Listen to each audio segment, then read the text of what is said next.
안녕하세요. 글링크미디어의 폴입니다. 이번 시간에는 GDN 타겟팅에 대해서 저희 같이 알아보도록 하겠습니다. GDN 타겟팅은 유저들의 이메일, 로그인 정보랑 그들의 기기에 있는 애드 아이디 정보, 그리고 유저들의 웹 쿠키 기반 데이터를 바탕으로 구글에서는 각 유저들을 실시간으로 추적을 하고 큐레이션을 합니다. 그래서 구글 애즈라는 광고 시스템에서 그들한테 이제 타겟팅을 할 수 있게끔 도와주는데요.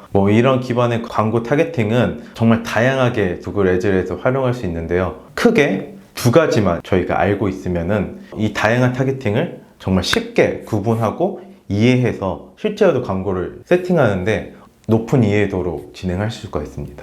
구체적으로 이거를 쉽게 이해하는 방법에 대해 말씀을 드리도록 하겠습니다.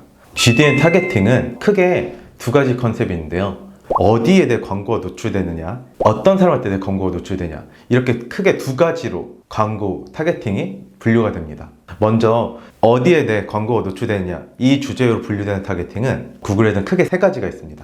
먼저 계절 위치 타겟팅, 키워드 타겟팅, 그 다음 주제 타겟팅, 이렇게 크게 세 가지로 타겟팅이 분류가 되는데요. 먼저 계절 위치 타겟팅을 좀 설명을 드리면, 어떠한 사이트나 유튜브 채널에 광고가 노출되고 싶으면 그 사이트와 그 채널을 저희가 리스트업을 합니다.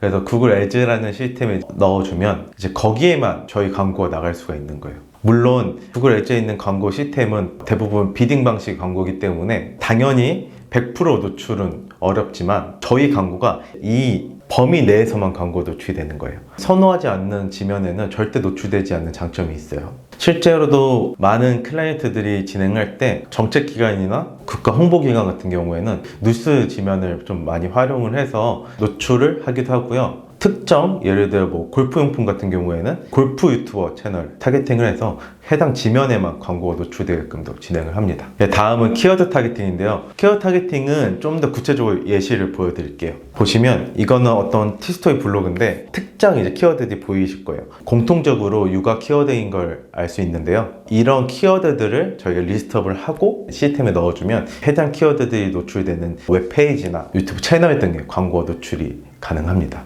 어디에 노출되는 컨셉으로 또 분류된 타겟팅 중에 마지막으로 주제 타겟팅이 있습니다. 주제 타겟팅은 구글에서 이제 이런 지면들을 각각 큐레이션을 해놨습니다. 예를 들어 이 지면은 여행, 이 지면은 뉴스, 이런 식으로 분류했기 때문에 저희가 선택만 해주면 설정 하나만으로도 저희가 원하는 컨셉의 사이트나 채널에 광고가 진행이 가능합니다. 따로 리스트업을 할 필요가 없어서 이런 좋은 장점이 있습니다. 다만 이렇게 주제 타겟팅 했을 때 노출되는 지면들을 한번 같이 살펴보는 게 좋아요. 저희가 원치 않는 지면에도 노출될 수도 있어서 주제 타겟팅을 했을 때 광고가 실제로 노출되는 지면도 같이 체크해 보시면 좀 더 효율적인 광고 운영이 가능합니다.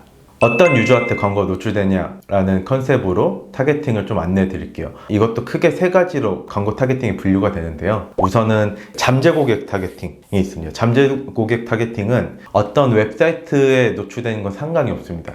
이 유저를 분류를 해서 이 유저는 어떤 유저다 라고 이제 시스템에서 타겟팅 큐레이션을 해놨습니다. 그래서 호화 쇼핑객이다 이러면 이 유저가 어느 지면을 가든 상관없이 뉴스를 보든 유튜브 채널을 보든 광고가 노출이 됩니다. 잠재 고객 타겟팅을 말씀드렸는데 이거와 비슷한 구매 의도 타겟팅도 있습니다. 구매 의도 타겟팅도 마찬가지로 유저가 어떤 지면에 가든 상관없이 유저를 따라다니는 광고인데요. 조금 차이점이 있는 게 구매 의도 타겟팅 같은 경우에는 최근에 관심 분야에 대해 검색을 한 유저로 생각해 주시면 좀 더 이해가 쉬우십니다. 유저 같은 경우에는 큐레이션이 분류가 되는데 약간 잠재 고객하고는 명칭이 틀려요. 좀 더 이런 제품을 검색했을 혹은 찾아봤을 유저에 좀 포커싱이 되어 있고요. 방금 설명드린 잠재 고객 타겟팅하고 구매 의도 타겟팅은 또 맞춤으로도 타겟팅이 생성이 가능합니다. 맞춤으로 생성한다는 게 어떤 의미냐면 예를 들어 구글 안드로이드에 있는 앱 혹은 웹사이트 URL,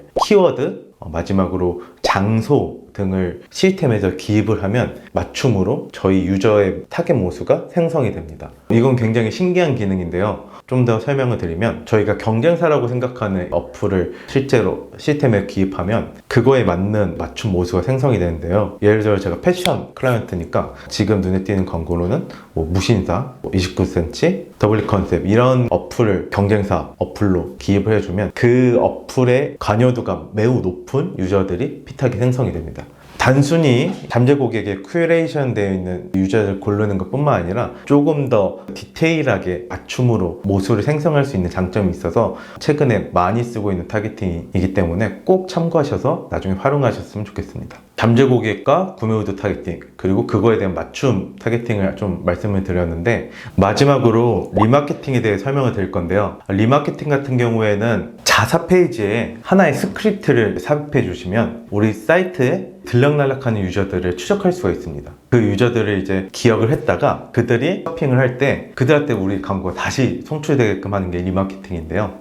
광고를 여러 번 보여주기 때문에 구매 고려도는 당연히 같이 올라가게 됩니다. 그렇기 때문에 광고 여러 번 보여주는 이 리마케팅은 타겟팅 중에서 가장 중요한 타겟팅인데요. 이거는 어떠한 전략에 따라서도 정말 다양하게 활용할 수가 있어서 리마케팅은 꼭 저희가 필수적으로 진행을 하셔야 됩니다. 물론 쿠팡이나 뭐 티몬 이런 오픈마켓으로 입점되어 있는 제품을 판매하기 위해서는 구글의 리마케팅은 활용이 불가능한데요. 이유는 오픈마켓에서 스크립트 삽입이 좀 불가능한 구조이기 때문에 그거는 좀 어려운 상황이지만, 만약에 자사 페이지를 활용하신다고 하면은 꼭 필수적으로 스크립트를 삽입하시고 이제 리마케팅을 진행하시는 걸 추천드립니다. 앞서 말씀드린 리마케팅은 어떻게 활용하에 따라서 좀 더 효율적인 전략을 세울 수가 있는데요. 예를 들어 단순히 저희 웹사이트에 방문한 유저뿐만 아니라 우리 웹사이트에 들어와서 회원가입한 유저, 장바구니에 물건을 담은 유저, 3분 이상 어떤 컨텐츠를 소비한 유저, 이런 식으로 좀 다양하게 유저를 분리한 다음 그거에 맞게 광고 소재를 각각 제작해서 광고를 송출할 수 있는 방법이 있습니다. 그렇게 하면 맞춤 메시지를 받기 때문에 기본적인 메시지를 보는 유저보다는 더 좋은 반응을 이끌어낼 수 있습니다. 리마케팅은 유저를 어떻게 분류하고 또 어떻게 광고를 보여주냐에 따라서 효율적인 전략을 세울 수가 있는데요. 리마케팅 유저를 꼭 광고 타겟팅을 할 때 진행을 하시면서 앞서 말씀드린 타겟팅을 통해서는 새로운 유저들을 이제 가져온다고 생각을 하시면서 이 두 개의 비중을 잘 맞추면서 캠페인을 운영하시면 GDN 타겟팅을 효율적으로 운영하실 수 있으십니다. 지금 설명드린 내용은 GDN 타겟팅에 대해 좀 더 쉽게 접근하시기 위해 간단하게 설명을 드렸는데요. 타겟팅 관련해서 좀 더 궁금한 내용이 있으시면 아래 유튜브 영상에 댓글 남겨주시면 저희가 열심히 답변 드리도록 하겠습니다. 오늘 여기까지 진행을 하도록 하겠습니다. 감사합니다.